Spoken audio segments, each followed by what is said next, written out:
सातारा जिल्ह्यातील खटाव तालुक्यातील राजापूर आणि आसपासच्या गावांमध्ये अनेक महिला कुटुंबाच्या उदरनिर्वाहासाठी रोजंदारी मजुरीवर अवलंबून होत्या।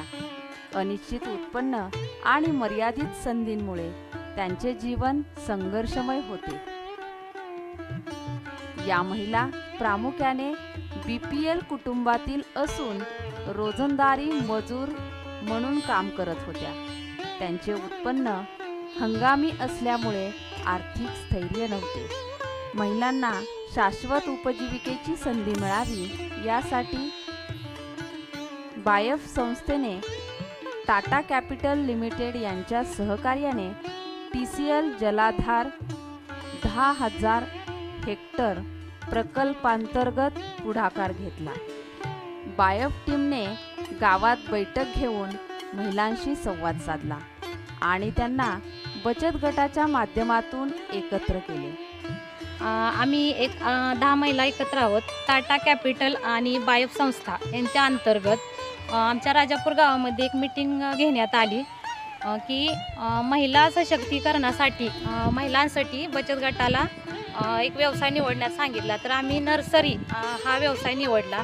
आम्ही सर्व महिला ह्या गरीब कुटुंबातील महिला आहोत। आम्ही शेतमजुरी काम करतो। तर आम्हाला एक कामाची गरज होती म्हणून आम्ही 10 महिला एकत्र येऊन या मीटिंगसाठी हजर राहिलो। या मीटिंगमध्ये असा विषय मांडण्यात आला की नर्सरी। मग आम्ही ठरवलं की नर्सरी व्यवसाय आपण निवडू। महिलांना नर्सरी व्यवसायाबाबत सातत्यपूर्ण प्रशिक्षण देण्यात आले। रोप निर्मिती, बियाणे प्रक्रिया, रोपांची निगा आणि व्यवसाय व्यवस्थापन याबाबत मार्गदर्शन करण्यात आले।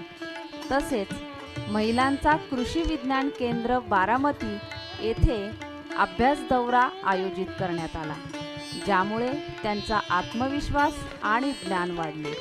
टीसीएल जलाधार प्रकल्पांतर्गत महिलांना नर्सरी उभारणीसाठी आवश्यक सुविधा व साहित्य उपलब्ध करून देण्यात आले। याच क्षणापासून त्यांच्या नवीन व्यवसायाची सुरुवात झाली। महिलांनी सुरुवातीला मिरचीची रोपे आणि वन विभागासाठी लागणारी रोपे तयार करण्यास सुरुवात केली।